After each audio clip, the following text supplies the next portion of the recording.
नमस्कार। विचार मंथन में आपका स्वागत है। मुख्यमंत्री योगी आदित्यनाथ ने आज कानपुर को यूपी का मेट्रो सिटी बना दिया और उसका स्थान है 5वां। आज बाकायदे ट्रायल रन हुआ, मुख्यमंत्री ने उसकी शुरुआत की और ये साफ शब्दों में कहा 1-1.5 महीने के अंतर में हर हाल में मेट्रो की सुविधा प्रारंभ हो जाएगी। हालांकि मुख्यमंत्री अति संवेदनशील व्यक्तित्व है। उन्होंने जीका वायरस को लेकर के भी चिंता जताई और बाकायदे उसकी समीक्षा की।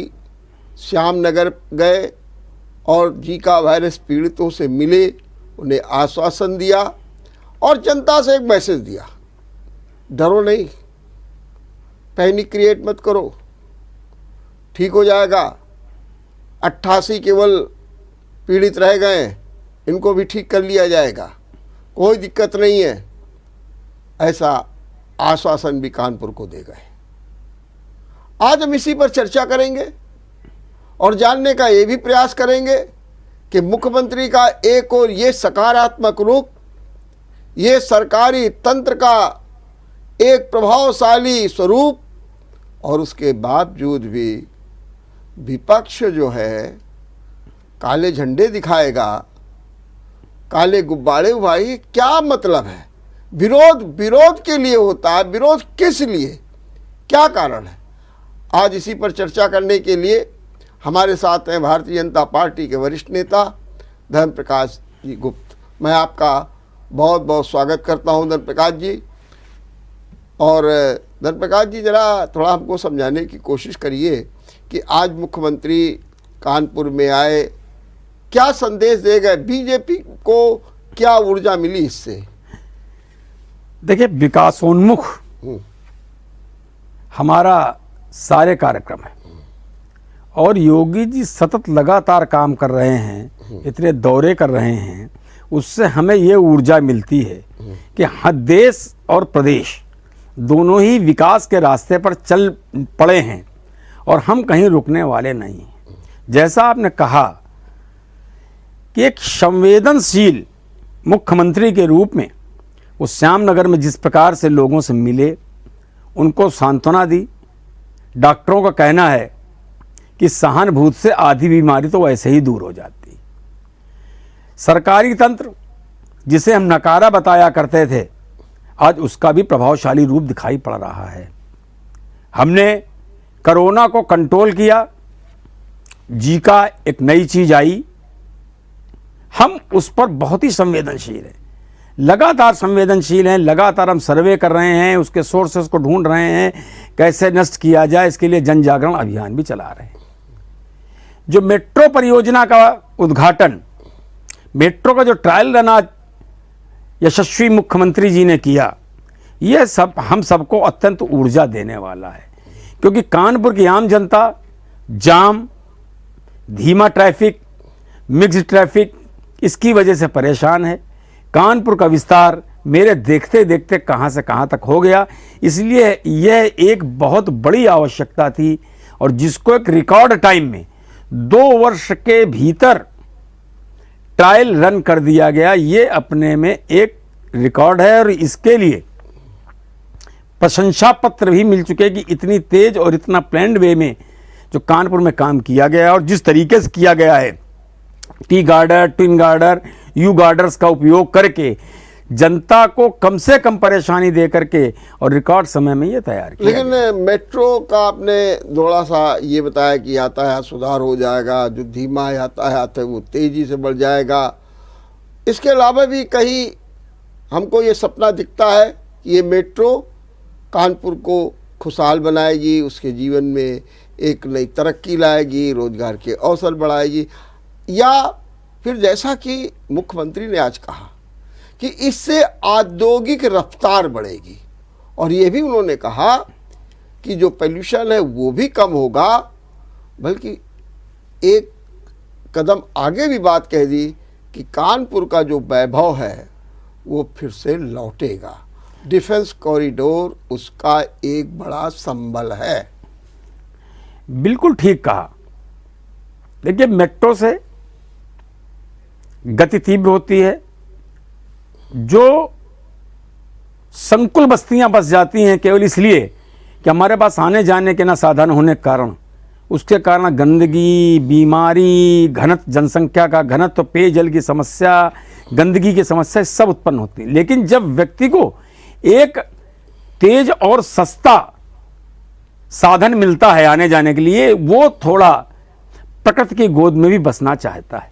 और निश्चित रूप से जो बाहर से आने वाला यहाँ पर हमारा श्रमिक है या काम करने वाला है, वो जरूरी नहीं है कि जहां पर मिल है, जहां पर दादा नगर या पनकी इंडस्ट्रियल एस्टेट उसके आसपास ही किसी तरीके से रहे। अब वो दूर भी रह सकता है और वहां से उसको साधन भी मिले। प्रदूषण ना के बराबर है। उसके बाद मेट्रो आने से कितने रोजगार के साधन खुल जाएंगे, तमाम रोजगार के साधन खुल जाएंगे। लिंक जो रास्ते हैं उनके लिए एक कंट्रोल ट्रैफिक की व्यवस्था बन जाएगी। इसलिए कुल मिलाकर के अभी जो आता था यहां, वो परेशान होकर के जाता था इस अव्यवस्था से। चूंकि यहां पर इंटरनेशनल मार्केट डेवलप हो चुका है, चाहे वो चमड़े का व्यवसाय हो, प्लास्टिक हो, केमिकल हो, इंजीनियरिंग हो, प्रिंटिंग हो, स्पाइसेस का काम हो, एडिबल ऑयल का काम हो, ये हम विश्व स्तर पर परफॉर्म कर रहे हैं। और इसके लिए जो लोग आते हैं वो परेशान होते हैं। लेकिन ये जो हमको एक सौगात मिल रही है, इस सौगात से निश्चित रूप से उनको और हमको, नगरवासियों को, सबसे बड़ी राहत होगी। ठीक बात। एक बात और भी है कि आज समाजवादी पार्टी ने विरोध जताया और समाजवादी पार्टी लगातार ये बीजेपी पर या यूँ कहे योगी सरकार पर ये आरोप लगा रही है कि अरे मेरे काम ही आप आगे कर रहे हैं, उन्हीं पर फीता काट रहे हैं, उन्हीं पर लोकार्पण कर रहे हैं। और आज जो ये भी कहा गया कि ये तो हमने पहले ही इसका शिलान्यास कर दिया था, उसमें बीजेपी के तत्कालीन केंद्रीय मंत्री भी थे, Murli Manohar Joshi, member of parliament जो कानपुर थे, वो भी मौजूद थे। तो ये तो मेरा प्रोजेक्ट है, इसमें वाहवाही लूटने की क्या ज़रूरत है। और आज उन्होंने बाकायदे काले झंडे दिखाए और उनको गिरफ्तार भी किया गया, उन पर लाठियाँ भी भांजी गई है। भारतीय जनता पार्टी इसे किस रूप में देखती है कि आप जो है उनके कामों को बढ़ा रहे हैं और उन्हीं का फीता काट रहे हैं, कुछ नया नहीं हो रहा है? देखिए, ऐसा कुछ नहीं। हम प्रगति के साथी हैं। प्रगति के लिए हमारी शुरू से अवधारणा रही है, जनसंघ के जमाने से, कि जो योजनाएं बननी चाहिए वो लॉन्ग टर्म योजनाएं बननी चाहिए। सरकार बदलने से विकास की योजनाओं में बहुत बड़ा फर्क नहीं आना चाहिए। दुख का विषय ये है कि आप अनप्लैन्ड वे में, बिना किसी अनुमोदन के, बिना किसी प्रोजेक्ट के, आप आकर के अचानक एक दिन रात में आपको सपना आवे और दूसरे दिन आकर के कानपुर की एक सड़क पर ईंट रख के एक नरियल फोड़ दें कि साहब यहाँ तो मेट्रो बनेगी। मेट्रो कहाँ से चलेगी, कहाँ जाएगी, कैसे होगी, क्या लागत होगी, कोई अनुमोदन नहीं, कोई बजट नहीं। तो फिर आपके केंद्र के मंत्री क्यों आए थे उसमें? केंद्र के मंत्री वेंकैया नायडू क्यों आए थे? मुरली मनोहर जोशी क्यों? मुरली मनोहर जोशी से मेरी इस विषय में व्यक्तिगत बात भी हुई। हाँ। उन्होंने ये कहा, धर्म प्रकाश जी, मुझे ये मालूम ही नहीं था, जब एक मुख्यमंत्री किसी चीज का उद्घाटन करने आ रहा, शिलान्यास करने आ रहा है, तो मैं ये नहीं समझता कि वो झूठ बोलेगा। मेरे हिसाब से मैं तो वहां ये गया था कि अगर आप विकास का काम कर रहे हैं तो केंद्र के स्तर पर जो सहायता है उसको दिलाने के मैं और नायडू जी दोनों लोग तैयार हैं। आप आगे बढ़ो, हम आपके साथ हैं, क्योंकि हम देश का विकास चाहते हैं। हम ये नहीं चाहते कि पेट विकसित हो जाए, हाथ कमजोर हो जाए, हाथ विकसित हो जाए, पैर कमजोर हो जाए, इसलिए वो गए थे। लेकिन जब मालूम पड़ा, दो उस समय हुए मामले, एक लिग्नाइट वाला, वो भी बिना अप्रूवल के, बिना बजट के शुरुआत करवाई गई, और ये मेट्रो की भी। मार्च 15 में अखिलेश जी ने यहां पर आकर बैजन स्वरूप पार्क में नारियल तोड़ा। उसके बाद डीपीआर बनना शुरू हुई। 3 बार डीपीआर रिजेक्ट हुई।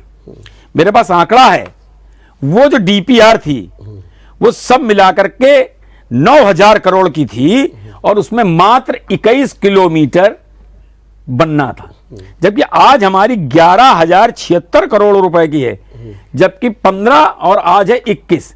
6 वर्ष के बाद, इन्फ्लेशन के बाद भी हमारी जो कॉस्ट आ रही है वो आ रही 11,076 करोड़ रुपए और 29 किलोमीटर का काम होगा, जो उनके हिसाब से अगर उनकी उस समय के रेट को ले लिया जाए तो कैलकुलेशन कर लें 13,500 करोड़ रुपया आता है। इसलिए उनकी डीपीआर रिजेक्ट हुई थी, क्योंकि वो ग्राउंड बेस पे नहीं थी। हमने मई 2019 में अप्रूवल दिया, हमने दिया जी, हाँ। हमने अप्रूव किया और मई 2019 में अनुमोदन किया और 15 नवंबर 2019 को उसका शिलान्यास कर दिया। 31 दिसंबर को पहला खंभा तैयार कर दिया। 20 जनवरी को यू गार्डर का शुभारंभ कर दिया। 2 मार्च को पियर कैप पर निर्माण शुरू हो गया। 25 जुलाई को हमने ये तो आपने काम किया, इसमें दो राय नहीं। मेरा क्या सवाल ये कि जो आप कह रहे हैं कि अखिलेश ने झूठ बोला, झूठ क्या बोला? मैंने एक उन्होंने प्रोजेक्ट दिया, आप ही बता रहे हैं कि वो कहा कि 9,000 करोड़ का होगा। ये तो बाद में बनी। आपने बताया कि वो 28 को। मैं रमेश एक सेकंड के लिए रोक रहा हूं जी। उन्होंने पहले नारियल फोड़ दिया, उसके बाद डीपीआर बनवाना शुरू की। नहीं, एक तो सपना था कि आईआईटी से लेकर के हम चलाएंगे, ये तो पूरा सपना था। ये तो एक तो सामान्य व्यक्ति भी कह सकता है। आप हैं, हमें शहर के वासी हैं कि साहब हम कलकत्ता होके आए, पहली मेट्रो देखी तो हमको भी लगा था कि कानपुर में अगर ऐसा हो जाए। अगर बीजेपी, अगर यह योगी सरकार थोड़ा सा क्रेडिट दे देती कि भाई अखिलेश के जमाने इसमें डिस्क्रेडिट हमने कहाँ दिया? हाँ, हमने डिस्क्रेडिट कहाँ दिया? नहीं, आपने तो उनको एक किनारे कर दिया। किनारे यही तो उनको सबसे बड़ी समस्या। कहाँ किनारे कर दिया? अरे हमको पूछा तक नहीं, हमको जानकारी तक नहीं। ऐसा तो होता नहीं है वर्मा जी कि अगर भाखड़ा नंगल डैम नेहरू जी के जमाने में बना था तो उसका पानी हम नहीं पिएंगे, या उसकी नहर से हम सिंचाई नहीं करेंगे, या हम उसको तोड़ देंगे, या हम फिर इंतजार करेंगे जब कांग्रेस आएगी। क्या हम ये इंतजार करते कि अखिलेश जी दोबारा आएंगे, नई डीपीआर बनेगी, अनुमोदन होगा? विरोध हुआ, इसको आप फिर किस रूप में? विरोध, उनका काम विरोध करना इसलिए है कि उनको लाइमलाइट में आना है। उनको विरोध किसी भी चीज का वो कर सकते हैं। ठीक बात। विरोध में क्या है कि उसके पीछे तर्क तो होना चाहिए विरोध का। एक तर्क है, अब हमको ब्रेक में भी जाना, इससे पहले मैं आपसे पूछ लूं, एक तर्क ये भी है कि अगर वो कहते हैं कि मेट्रो तो मेरी है, आपने उसको चलवा दिया, लेकिन इसके अलावा कानपुर में कोई ऐसी चीज नहीं आई, कोई ऐसी योजना नहीं आई है जिसके द्वारा ये कहा जा सके कि योगी सरकार में कानपुर को ये अमूल्य भेंट मिली है। खैर, हम इसका जवाब आपसे लेंगे एक छोटे से ब्रेक के बाद। ब्रेक के बाद आपका एक बार फिर स्वागत है। इसी बीच हमारे साथ जुड़ गए हैं समाजवादी पार्टी से नितेंद्र यादव। नितेंद्र जी, मैं आपका बहुत बहुत स्वागत करता हूं। धन्यवाद, नमस्कार। साथ में हमारे भारतीय जनता पार्टी के नेता धर्मप्रकाश जी हैं। अभी उनसे मैं चर्चा कर रहा था और अभी एक सवाल मैंने कहा था ब्रेक से जाने के पहले हमने किया था, उसका जवाब लेकर के फिर मैं आपसे बात करता हूं। हाँ धर्मप्रकाश जी, ये है कि कानपुर को एक मेट्रो दे दी गई और ये कहा जा रहा है कि ये तो सपा की देन है, सपा ने इसका सपना देखा था, लेकिन कानपुर को योगी सरकार में कुछ नहीं मिला, ये बात बार बार की जा रही है। यहाँ तक कि 2014 में जब सरकार आपकी आई तो एक टूल रूम का सपना दिखाया गया, वो भी नहीं पूरा अब तक हो पाया है। तो इसका जवाब क्या, जब आप जनता के बीच जाएंगे तो क्या कहेंगे? देखिए, टूल रूम का काम काफी तेजी से चल रहा है। दोनों जो हवाई अड्डे का काम है वो भी तेजी से चल रहा है।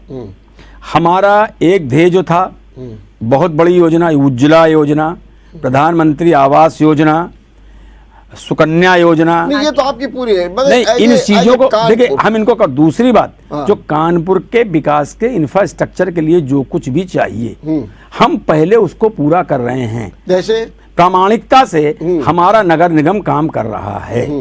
हम यहाँ की यातायात व्यवस्था सुधारने के लिए क्रिस्टल पार्किंग लाए, उसकी पार्किंग फूलबाग की बहुत शीघ्र ही शुरू होने वाली है, तैयार है। इसी प्रकार हम और जगह के लिए भी कर रहे हैं। कुछ चीज़ें हमारे दिमाग में हैं जिनको कि हम अभी इसलिए नहीं कह सकते कि उसमें कुछ हल्के से लिटिगेशन पुराने पड़े हुए हैं। लेकिन देखिए, जैसे मैच का इनिशिएशन हुआ, इतने दिन से सोया पड़ा था ग्रीन पार्क, मैंने आपका कहना कि हम और इंडस्ट्रियल नहीं, और एमओयू साइन हुए हैं तमाम। वो कब तक आएंगे? वो उसका कोई है आपके पास? नहीं, तमाम इंडस्ट्रीज का अभी मेरे समझ में 2-3 अच्छे, जो लगभग 8,000 करोड़ 600 से 800 करोड़ रुपए के एक प्रोजेक्ट हैं। ये 3-4 प्रोजेक्ट तो अगले महीने ही उसके उद्घाटन, और जहां तक हो सकता है मुख्यमंत्री जी उसका डिजिटल उद्घाटन भी करेंगे। चलिए, बहुत अच्छी बात है।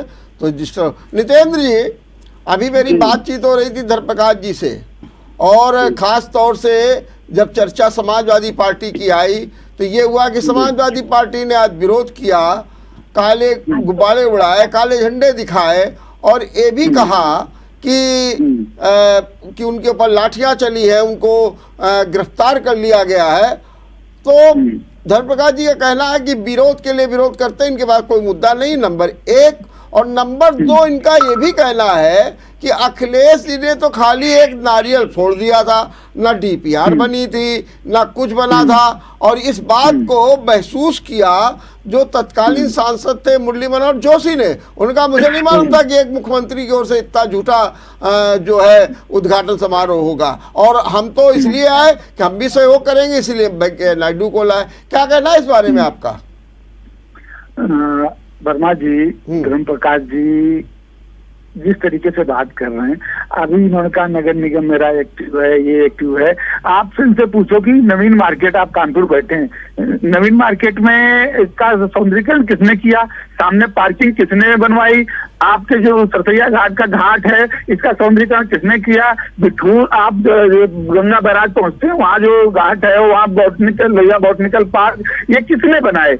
और ये जो शिलान्यास की बात हो रही है, क्या 2016 में वेंकैया नायडू जी उस समय के मंत्री थे, मुरली मनोहर जी जोशी थे, भारतीय जनता पार्टी के लगभग जो विधायक थे उस समय मौजूदा सारे लोग मंच पर मौजूद थे। आदरणीय अखिलेश यादव मौजूदा मुख्यमंत्री थे, आए थे, उन्होंने पूरा कार्यक्रम तैयार कर लिया था, शिलान्यास भी किया था, और तैयार हो गया था।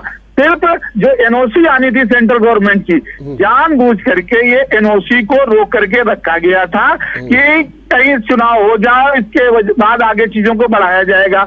और वही चीज रिलेटेड, और आज भी देखिए जो हुआ, कितना स्लो काम हुआ। आदरणीय अखिलेश यादव जी ने लखनऊ में जो मेट्रो बनाया, पूरा चला करके और उसका उद्घाटन किया। आज इन्होंने उसको सिर्फ जो टेस्ट ड्राइव होता है, वो टेस्ट के लिए इन्होंने चला दिया कि मेट्रो लाकर सिर्फ खड़ा कर दिया। जल्दी है, क्योंकि ये मैसेज चला जाए कि चुनाव से पहले भारतीय जनता पार्टी ने बड़ा विकास कर दिया और मेट्रो चला दी। ये तो स्वाभाविक रूप से स्वीकार कर लेना चाहिए भारतीय जनता पार्टी को। क्या बुराई है कि अखिलेश यादव जी मुख्यमंत्री थे, उन्होंने कानपुर को मेट्रो शहर होने का गर्व प्रदान करने का काम किया। ठीक, उस काम को योगी जी ने बढ़ाया, इसको सार को स्वीकार कर लेते और एक बार धन्यवाद दे देते माननीय अखिलेश यादव को भी कि उन्होंने इस काम को किया था, क्योंकि अच्छा काम था, विकास का काम था, मैं इसको आगे बढ़ा रहा हूँ।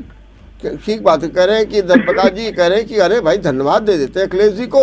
और उन्होंने ये भी कहा कि ये बात बिल्कुल गलत है, जानबूझ करके केंद्र सरकार में एनओसी लटकाई गई, और अगर ये एनओसी मिल गई होती तो काम पहले शुरू। और इन्होंने कुछ कामों को बता दिया, नवीन मार्केट का सुदृढ़ीकरण, क्रिस्टल ट्रैफिक का ये, और ये जो ट्रैफिक की व्यवस्था है, ये तमाम बातों को इन्होंने कहा, सरसैया घाट का सुंदरीकरण, सब कुछ। तो देखिए, बिठूर, सरसैया घाट, जो गंगा के किनारे का जितना कुछ भी हुआ, नमामि गंगे समग्र गंगा योजना के तहत हुआ, उसमें स्टेट गवर्नमेंट का कोई पार्टिसिपेशन नहीं था। ठीक।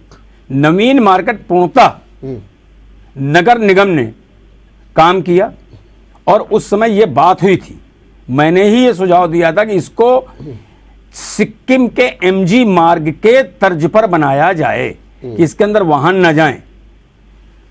उस पर काम हुआ, उस पर जोशी जी ने भी अपनी निधि दी, सहयोग दिया। उसमें तो एक नगर निगम के एक पीआरओ थे जो सिक्किम गए थे वहां से वो लाए मेरे थे। मेरे मेरे सुझाव पे गए थे, राजीव शुक्ला साहब गए हाँ, थे। हाँ, मेरे वही मित्र हैं, मैंने ही सबसे पहले सुझाव दिया था, मेरे हाथ का पर्चा बना हुआ रफ स्केच है। खैर नहीं आओ धर्मप्रकाश जी, मैं एक मिनट लेकिन- एक छोटा सा ब्रेक और ले लेते हैं, अच्छा, फिर ब्रेक इससे ले बात करते हैं जी। ब्रेक के बाद आपका एक बार फिर स्वागत है। हम चर्चा कर रहे हैं धर्मप्रकाश जी से, ये जानने की कोशिश कर रहे हैं, जैसा आरोप सपा ने लगाया क्या आपने जानबूझ करके अपने राजनीतिक उद्देश्यों की पूर्ति के लिए आपने इसकी एनओसी रोक ली थी, और बाद में जब 2017 में सरकार आपकी बनी, उसके 2 साल बाद 2019 में आपने जो है इसका काम शुरू कराया। और इनका यह भी कहना है कि जितना तेजी से काम लखनऊ में हुआ उतना तेजी से काम कानपुर में नहीं हुआ है। क्या कहेंगे आप इस बारे में? देखिए, एनओसी तो बहुत दूर की बात रही, कोई बजटीय प्रावधान क्या था? मार्च 2015, 16 का अगस्त नहीं जी, 2015 में किया था उन्होंने। क्या 2015 में कोई बजटीय प्रावधान था? जब बजटीय प्रावधान नहीं है, आपका कोई प्रस्ताव नहीं, तो एनओसी दिया किस पर जाए? हमारे जोशी जी या वेंकैया नायडू आए तो इसीलिए थे कि आप बताइए, क्या इन्होंने ये बात कभी कही? डीपीआर 3 बार रिजेक्ट हुई। मैं नहीं कह रहा हूं, जनसत्ता की खबर है, उस समय छपी थी, 3 बार डीपीआर क्यों रिजेक्ट हुई? और आपने तो हमें यह मौका भी नहीं दिया कि हम आभार प्रदर्शन करें या उसके बारे में कुछ कहें। आप तो गुब्बारे पहले ही लहराने लग गए, हमारे कानपुर में उतरने के पहले ही लहराने लग गए आप तो गुब्बारे। आप किसी की पूरी बात सुने, आप किसी को कुछ कहें। हमने कभी किसी चीज को ऐसे तो नकारा नहीं कि अगर किसी ने कुछ किया है, ऐसा तो नहीं है कि आप जनेश्वर मिश्रा पार्क बन गया है, वहां पर भाजपा सभा नहीं करेगी, सपा सभा नहीं करेगी, कि आम जनता पार्टी नहीं करेगी, कौन नहीं करेगा वहां पे? इसलिए जो देश का विकास है, विकास तो पीढ़ी दर पीढ़ी होता है। आप नीचे ये नहीं कह सकते कि न्यू की न्यूज को, लेकिन न्यू हो ही नहीं और हम अपना नाम चस्पा करने लगे, तो ये बात उचित नहीं है। रही बात तेजी की, मेरे पास आंकड़ा है कि जो लखनऊ परियोजना में 26 महीने में ट्रायल हुआ था, हमने 2 वर्ष के पहले ट्रायल कर दिया। लिया जाए 26 महीने तो ये भी होगा ना, 2 वर्ष 2 महीने नहीं, अभी साहब लगा लीजिए। देख 2 वर्ष में हमने ट्रायल इसमें किया। नहीं, इसमें 2 वर्ष 2 महीने लगे। 31 दिसंबर 19 को पहला हमने रखा, खंबाला, ठीक है। तो अभी भी 2 साल पूरे कहां हुए? हाँ, जो अभी आया है कि उसकी जो डिजाइन बनी, सब कुछ बना, उसमें ये आया, जो आज रिपोर्ट आई है उसके अनुसार प्रारंभिक कॉरिडोर 2 साल 2 महीने में तैयार हुआ। तब भी ये तो 2 साल 4 महीने, हाँ, हम ठीक उससे बात। भी तेज हुए। दूसरी बात कि नौनेशी उपलब्धियां रही, हमने नई टेक्निक का भी उपयोग किया है। और तो ये निश्चित बात है कि हमसे बात कोई बनाएगा वो इससे भी नई टेक्निक लाएगा, तो ये कहीं बहस का विषय नहीं है, कहीं पर भी बहस का विषय नहीं। देश का विकास होना चाहिए, लेकिन आप सकारात्मक कुछ प्रस्तुत तो करो। हम सकारात्मक बात करना चाहते हैं। हमने आप किस योजना को रोका? आप एक मेट्रो की बात कर रहे हो, बाकी योजनाएं हमने क्या रोकी? आपने नहीं बांटा, तमाम अन्न सड़ गया, नहीं बांटा, तमाम काम हो गए, बैग। ठीक बात। नितिन जी, आपने सुना, सीधे तौर पर कह रहे हैं कि ना आपने बजट की व्यवस्था कर रखी थी, ना आपने कुछ किया, तो काहे में काम हो जाता।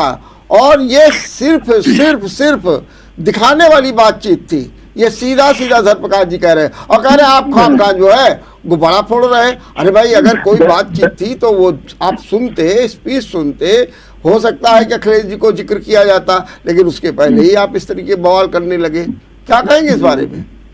जी, धर्मप्रकाश जी जैसा ही कह रहे हैं, कोई बजट नहीं था, कोई डीपीआर नहीं तैयार था। ये बताइए, उस कार्यक्रम में आज के मौजूदा उपराष्ट्रपति, उस समय के केंद्रीय मंत्री वेंकैया नायडू जी, बिना किसी सरकारी कार्यक्रम के, बिना किसी प्रोटोकॉल के, क्या वहां से कार्यक्रम जारी हो सकता था?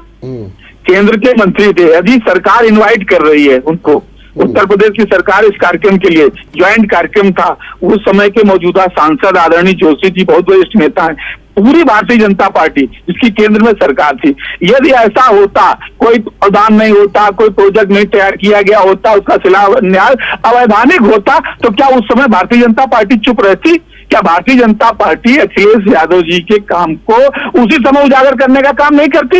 ये आज धर्म प्रकाश जी चूंकि बैठ करके यहाँ गुमराह करने का काम कर रहे हैं, इनको इस बात की जानकारी नहीं है। उस समय जब भी कोई केंद्रीय मंत्री कहीं जाता है, सांसद जाता, सरकार जाती, बाकायदा सरकारी कार्यक्रम जारी होता है, उसकी बाकायदा बड़ी से सरकारी इन्विटेशन जाते हैं, तो बिना किसी प्रोजेक्ट के, बिना किसी कार्यक्रम के इस तरीके की चीजें नहीं हो सकती थी।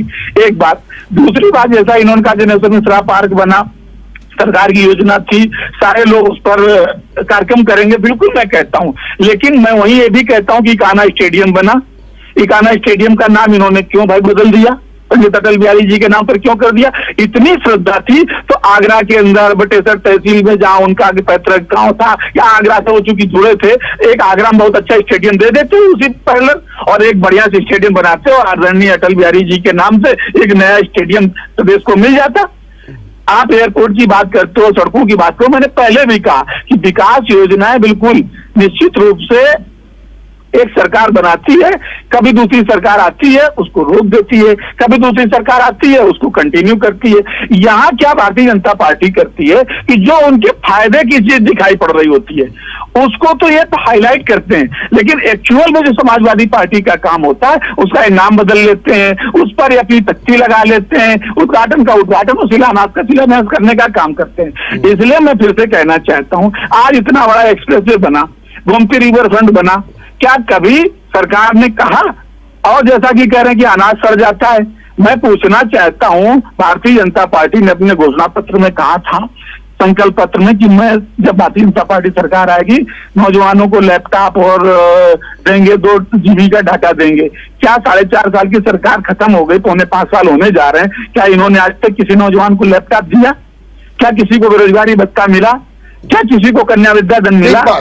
क्या किसी को पेंशन मिल रही थी? क्या मिली? आज उसको क्यों बंद कर दिया? ये तो जन कल्याणकारी योजनाएं थी, सरकार ने क्यों बंद की? आपने जो वादे किए थे अच्छे दिनों के, क्या आज अच्छे दिन आए? आज आपने देश को, जैसा मैंने पहले भी कहा था कि देश को आपने इस तरह से गरीबी और भुखमरी की कगार पर लाकर खड़ा कर दिया है। आप निर्भर भारत की बात करते हो, और आज 80 करोड़ लोग देश में कटोरा लेकर के जैसा कह रहे कि वो झोला लेकर लाइन में खड़े हो जाते हैं राशन की दुकानों में, आप उन्हें आत्मनिर्भर बनाइए, राशन फ्री बांटने की आवश्यकता ही नहीं पड़े।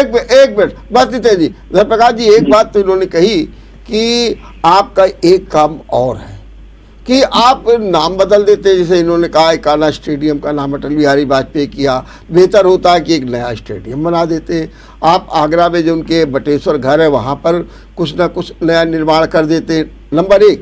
और दूसरा एक आरोप योगी सरकार पर और लग रहा है, कहा यह जा रहा है, और ये आरोप मैंने विपक्ष की जो बसपा की नेता है मायावती वो कह रही है कि आप अधूरे कामों का लोकार्पण करा रहे हैं, और उनका इशारा मेडिकल कॉलेज की ओर था कि जहां पर मेडिकल कॉलेज का आपने लोकार्पण तो करा दिया, लेकिन कहीं आधारभूत ढांचा नहीं है, कहीं पर कोई साधन नहीं है, कहीं पर डॉक्टर्स नहीं है, ऐसे बिल्डिंगें खड़ी है और आपने उनका उद्घाटन करा दिया। तो निश्चित रूप से इससे तो सरकार की छवि पर बुरा असर पड़ता है। प्रकाश जी देखिए, पहले तो मैं इकाना पे आ जाऊं। इकाना का शब्द लखनऊ, उत्तर प्रदेश, देश से कहां से जुड़ा हुआ है? इकाना का मतलब क्या मुझे नहीं मालूम, मैं नहीं जानता, मैं थोड़ा कम पढ़ा लिखा आदमी हूं।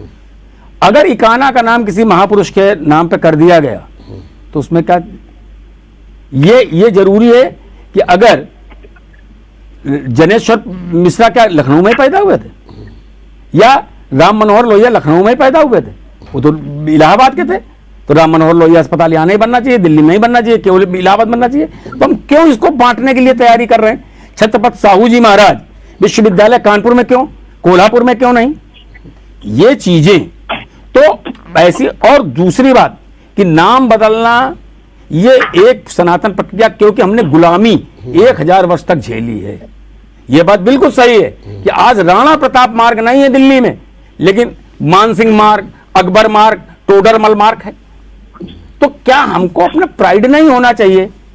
जब हम कृष्ण भगवान की बात करते हैं, हम राम की बात तो करते एक हैं, बार में एक अध्यादेश ले आइए और खत्म कर दीजिए, रोज रोज का बवाल खत्म धीरे कर धीरे दीजिए। धीरे हम आप सेंट्रल गवर्नमेंट नहीं, हमें भी देखिए, आप वहां पर है, आप प्रदेश में भी देखिए है। हम मनमानी, हाँ, हम उन लोगों, मनमानी क्या, अब आप बीच बीच में ऐसा करेंगे तो फिर तो कहीं देखिए ना नहीं, कहीं कभी कभी होता है। देखिए जी। हमारे किसी आदमी ने ऐसी कोशिश नहीं की कि एक यूनिवर्सिटी में सरकारी जमीन पर सरकारी पैसे से बनाओ और फिर ये कहें कि आजीवन साहब हम ही बने रहेंगे, केवल आजीवन हम बने रहेंगे। हमने तो ऐसा कहीं नहीं किया।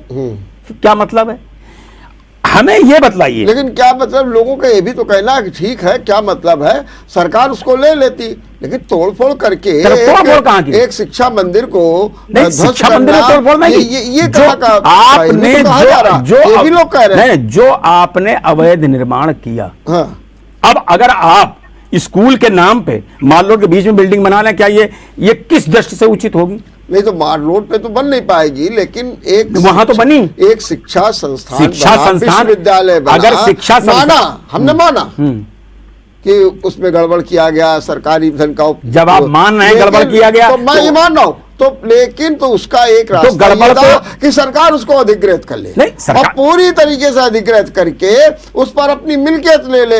लेकिन शिक्षा का देखिए, काम तो बड़ा देखिए, आरोप संस्थान ये हो रहा है कि एक जो है एक अच्छी संस्था को ध्वस्त किया वो अच्छी संस्था कहां से प्रूव हुई? आपने सारा का सारा निर्माण, अधिकांश निर्माण उसका अवैध था, तो वो क्यों ऐसा किया गया? जब हम शिक्षा के क्षेत्र में जा रहे हैं तो हमें पवित्रता होनी चाहिए, हमारा नक्शा पास होना चाहिए, हमारी जो जमीन है उसी जमीन पर हमारा अधिकार होना चाहिए, हम दूसरे जमीन क्यों लें?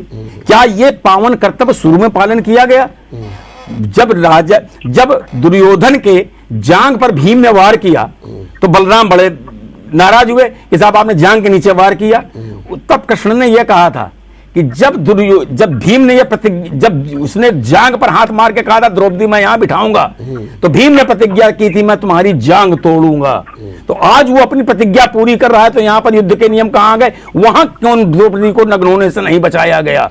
तो मेरा यह कहना कि शुरुआती दौर पर अगर कोई गलती होती है तो उसको शुरुआती दौर पर रोकना चाहिए, हम सबको, पक्ष हो या विपक्ष। अब नहीं रोका तो आज सत्ता के बाहर भी तो है, सब कुछ भी है, ये होता है। मैं वही कह रहा हूं कि अगर जैसे इन्होंने कहा कि एक एजेंडा होता है, एक मुख्यमंत्री एक इनविटेशन दे रहा है, मैं एक आम आदमी होकर के, मैं चलिए सांसद भी हूं, तो क्या मैं ये सोचूंगा कि आपने डीपीआर नहीं बनाई होगी? और उस समय हमने इस चीज को उजागर किया। जोशी जी का 3 पन्ने का लेख दैनिक जागरण में छपा था, इसके और लिग्नाइट दोनों के बारे में उनके स्टेटमेंट आए थे कि अगर आपके पास था तो आप दिखाते क्यों नहीं दिखाया? आपको एक्सपोज करना चाहिए कि एनओसी आपने नहीं दी, जनता ने आपको स्वीकार किया। जो अधूरे काम होने के बावजूद जो लोकार्पण हो रहा है, इसके बारे में क्या कहना है? देखिए ऐसा कुछ नहीं, देखिए एक बहुत बड़ी समस्या पूरे भारत में है जी, इंजीनियरिंग कॉलेजेस बहुत खुल गए, लेकिन मेडिकल कॉलेजेस उतने नहीं खुले, लिहाजा डॉक्टरों की कमी पूरे देश में है, ये बात माननी पड़ेगी कहीं पर भी हो। और उससे बड़ी कमी ये है कि डॉक्टर जो पढ़ के आता है वो देहात में जल्दी जाना भी नहीं चाहता। लेकिन अगर हम उसका लोकार्पण करके, हम चाहे 2 लोग से शुरू करो, 4 लोग से शुरू करो, हम शुरुआत तो करें, धीरे धीरे इंफ्रास्ट्रक्चर उसका बनना शुरू हो जाएगा। इसीलिए हमने प्रत्येक जिले में मेडिकल कॉलेज की स्थापना की बात की है कि हमें लोगों के ऊपर चिंता है। आप हमें बताइए, हमने सीमित संसाधनों में अगर आज वैक्सीन 100 करोड़ लगा दी, क्या यह कभी संभव था? मुझे बताइए, जो सबसे सरल पोलियो की ड्रॉप सबसे सरल चीज थी, उसको लगाने में हमें 21 साल लगे। ठीक बात। और हमने 1 वर्ष के अंदर 10 करोड़ 100 करोड़ वैक्सीन, कोई सोच सकता था? ठीक है नितिन जी, आपने सुना कि सीधा सीधा हमला हो रहा है कि ऐसा अवैध निर्माण करा दिया, ऐसे अच्छे कार्यों में भी व्यवधान डाला गया, और जो हम काम भी कर रहे थे, और ये बड़ा पश्चाताप हो रहा है मुरली मनोहर जोशी को और वेंकट नायडू को कि किस तरीके से आपने, आपकी सरकार ने एक झूठ बोल करके एक कार्यक्रम करा दिया। बड़ा पश्चाताप हो रहा है। तो ये तो सपा के लिए बड़ा प्रतिकूल है, इससे तो सपा की छवि खराब हो जाएगी। नहीं, बिल्कुल ठीक कह रहे हैं, बहुत पश्चाताप हो रहा है। बगल में गंगा जी थी, उस समय तो प्रयास भी कर रहे थे गंगा जी पे कूदने का, लेकिन सब लोगों ने रोक लिया था। नहीं तो उस समय के लोग तो गंगा जी कूद के आत्महत्या कर लेते। बहुत पश्चाताप हो रहा होगा, मैं मानता हूँ इस बात को। लेकिन इस बात को जिनका ज्ञानवर्धन कर रहे हैं, कह रहे हैं कि ये कान्हा कौन था। कान्हा को नहीं जानते, भगवान कृष्ण के कान्हा नाम है, कान्हा है, ये नहीं जानते। ये कान्हा, ये स्टेडियम का- मैंने बोला था, बीच में मत बोलिए, बीच में मत बोलिए। एक मिनट, ये कान्हा की बात न करके ये इकाना के लिए कह रहे हैं कि इसको नहीं जानते, कान्हा के लिए नहीं कह रहे हैं। जी, कान्हा तो है, वो कान्हा का ही मतलब ग्लोबलाइजेशन में नाम है। इंटरनेशनल लेवल पर कान्हा को इकाना बोला जाता है। भाई चलिए, ज्ञानवर्धन हुआ, मैंने कभी नहीं सुना था। तो भगवान कृष्ण का एक नाम हुआ, उसको नोट कर लेंगे। शंकर जी के 101 नाम मैंने नोट कर लिया। जितेंद्र जी, धन्यवाद आपका ज्ञानवर्धन के लिए। जी जी, कृष्ण जी का एक नाम है। और जैसा कि आपने कहा कि साहू जी का यहाँ नहीं बनना चाहिए था, लोहिया जी का यहाँ नहीं बनना चाहिए था, जनेश्वर मिश्रा का नाम, मैं ये कह रहा हूँ, मैंने ये नहीं कहा कि यहाँ नहीं बनना चाहिए था। मैंने ये कहा कि आप उनके नाम से एक और नया चीज कुछ देते तो प्रदेश को एक नया प्रोजेक्ट मिल जाता, एक नया स्टेडियम मिल जाता, या कुछ बनाते। नाम बदलने की क्या ये शौक कहाँ से आपको आ गया? जैसा कि आप अभी रामपुर से दिल्ली में टोडरमल रोड है, पुराना रोड है, इतने रोड है, ये ठीक है। तो अभी आदरणीय वर्मा जी ने भी कहा और मैं भी कहना चाहता हूँ कि आप देश में केंद्र सरकार में बैठे, आज 8 साल आपको केंद्र सरकार में हो गए, एक अध्यादेश ले आइए कि इस देश में गैर हिंदू इस देश का नागरिक नहीं है, और हम उसको ना तो संवैधानिक अधिकार देते हैं, ना उसको मतदान का अधिकार देते हैं, ना उसको इस देश में रहने का अधिकार देते हैं। आज से हमारा देश पूरी तरीके से हिंदू राष्ट्र घोषित हो गया है। वो संविधान में इसका परिवर्तन कर दीजिए। कोई भी राजनीतिक पार्टी, कोई भी व्यक्ति उस दिन से चर्चा बंद कर देगा। देखिए, हम भारत के लोग हैं, भारत के संविधान को मानने वाले लोग हैं। जब तक इस देश में हम भारतीय संविधान को मानेंगे तो जिस देश में रहने वाला एक एक व्यक्ति जो भारत की मतदाता सूची में शामिल है, वो जिसके पास आधार कार्ड है, जिसको जो बर्थ सर्टिफिकेट है यहाँ का, वो भारत का नागरिक है। और उसके अधिकारों की रक्षा करना इस देश की, इस प्रदेश की सरकारों का कर्तव्य है। इसलिए आप किसी व्यक्ति की और किसी संप्रदाय, किसी जात के नाम पर अगर वो इतने महान लोग नहीं रहे होते या उनका शासन नहीं रहा होता तो उनका नाम ही नहीं, कुछ न कुछ तो क्रिएशन किया ही होगा उन्होंने कि उन लोगों का नाम है। आज आप बदल दीजिए, मैं नहीं कह रहा हूँ, उस लोगों के विरोध में नहीं जाना चाहता हूँ, लेकिन आप नियम से कुछ करेंगे कि मनमानी करेंगे। नियम से कर दीजिए। एक मिनट, एक सवाल दे, चुनाव आ रहा है और चुनाव में भारतीय जनता पार्टी जाएगी, कहेगी मैंने ऐसा विकास कार्य कराया, मेडिकल कॉलेज करा दिया, मैंने जो है इतने एक्सप्रेस रोड बना दिया, हमने देखिए उज्ज्वला योजना प्रस्तुत कर दी, हमने सुकन्या योजना प्रस्तुत, मतलब तमाम बातें वो कहेंगे और फोकस करेंगे विकास पर। हर जिले में मेडिकल कॉलेज, हर जिले में मेडिकल कॉलेज, तो जनता तो मानेगी कि आप जो है स्वास्थ्य का भी ढांचा ठीक हो रहा है, सब कुछ हो रहा है। तो जब ये विकास का मुद्दा लेकर के आएंगे चुनाव में तो आप क्या कहेंगे, क्या आपका जवाब होगा? निश्चित रूप से इनका भी विकास सामने आएगा और हमारा भी विकास आएगा। 5 साल का समाजवादी पार्टी का कार्यकाल कि जो समाजवादी पार्टी की सरकार थी, हमने कितने एक्सप्रेसवे बनाए, हमने कितनी सड़कें बनाई, कितने उत्तर प्रदेश में पुलों का निर्माण किया, कितने हमने एयरपोर्ट का लेआउट तैयार कराया, उनकी जमीन एक्वायर कराई, हमने पूर्वांचल एक्सप्रेसवे का लेआउट तैयार कराया, उसके लिए जमीन एक्वायर करके हमने दी, उसका ये प्रोजेक्ट बनाया था। हमने मेट्रो लखनऊ में कैसे बनाई, हमने समाजवादी पेंशन योजना कैसे चलाई, हमने कन्या विद्याधन कैसे दिया, हमने बेरोजगारी भत्ता कैसे दिया, हमने समाजवादी पेंशन कैसे दी, हमने 108 एम्बुलेंस की क्या तैयारी थी, तत्काल घटना होने कोई बीमार होता था, एक फोन करते थे, एम्बुलेंस उसके दरवाजे पहुंचती थी। डायल 100 दुनिया के स्तर पर डायल 100 की व्यवस्था थी, घटना होने के 5 मिनट के अंदर पुलिस पहुंच जाती थी। उसको इन्होंने बर्बाद करने का काम किया, ये लेकर मैं आपकी बात मान गया, बहुत अच्छे तरीके से आपने कहा। धर्मप्रकाश जी, आखिरी सवाल और आखिरी उत्तर आप ही दे दीजिए। आप जो है सपा के 5 साल के विकास कार्यों को और अपने 4.5 साल के विकास कार्यों की तुलना में क्या पाते हैं, क्या कहेंगे जब आपके सामने ये लोग प्रस्तुत करेंगे कि सपा का ये काम हुआ था, सपा का ये काम हुआ था, आप क्या कहेंगे? देखिए, सपा ने अगर विकास कार्य किए होते तो सपा को इतने भारी हार का सामना न करना पड़ता। उसके लिए तो कहते हैं कि आप लोगों ने ध्रुवीकरण कर दिया, शमशान, नहीं, कब्रिस्तान। नहीं, आपने क्या किया? आपने क्या किया? हाँ, ध्रुवीकरण आपने किया हाँ, कि कब्रिस्तान में दीवारें बन गई, लेकिन तो वो कह रहे लेकिन कि- सौदा केंद्र तो नहीं बने। आपने, हमने ये तो नहीं कहा, आपने आरोप लगाया हिंदू मुसलमान का। हम तो, मोदी जी ने अजमेर में चादर भेजते हैं, हर बार भेजते हैं। हम नहीं, तो नहीं, इलेक्शन की बात है, इलेक्शन में तो हमारा विकास हाँ। सामने आपको दिखाई पड़ रहा है। और उनका विकास था ही नहीं कभी, तो दिखाई क्या पड़े। अच्छा, एक आप एक्सप्रेस रोड की बात करते हैं, हाँ, हाँ। उस एक्सप्रेस रोड में वो चालू कर दिया गया, आधा टूटा हुआ था, नौनी सहगल खुद उसमें घायल हो गए थे, सालों अस्पताल में पड़े रहे। उसके 1.5 साल बाद उसमें टोल की व्यवस्था हो पाई। इसका मतलब यह था कि आपने इनकम्प्लीट काम किया। हमने तो 3-3 एक्सप्रेस बना दिए। आपने ठीक बात, बहुत बहुत धन्यवाद। विकास की लड़ाई चुनाव में भी छाई और सीधे सीधे कहा जा रहा है। और निश्चित रूप से समाजवादी पार्टी अपने विकास का खाका लेकर के जनता के सामने जाएगी और भारतीय जनता पार्टी भी जाएगी। और भारतीय जनता पार्टी का कहना है कि इनका विकास तो सिर्फ छोटे से 1-2 एक्सप्रेसवे तक था, बाकी कहीं कुछ नहीं था। और बार बार कहा जा रहा है वहाँ तो लूट थी, वहाँ तो माफिया राज था, वहाँ तो सब कुछ था। लेकिन अब देखना ये है आने वाले चुनाव में क्या जवाब मिलेगा। क्या वास्तव में हिंदू मुस्लिम होगा, या काम का इनाम मिलेगा, या सामाजिक गठजोड़ की लड़ाई होगी, ये सब कुछ होगा। लेकिन मैं मानता हूँ कि 2022 का चुनाव बड़ा रोचक होगा। देखते रहिए विचार मंथन। नमस्कार।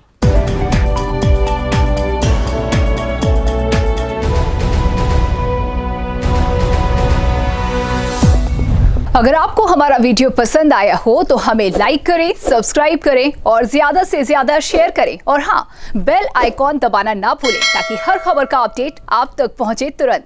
आप हमें इंस्टा, ट्विटर और फेसबुक पर भी फॉलो कर सकते हैं। हमारी आईडी है @JMT News Flash।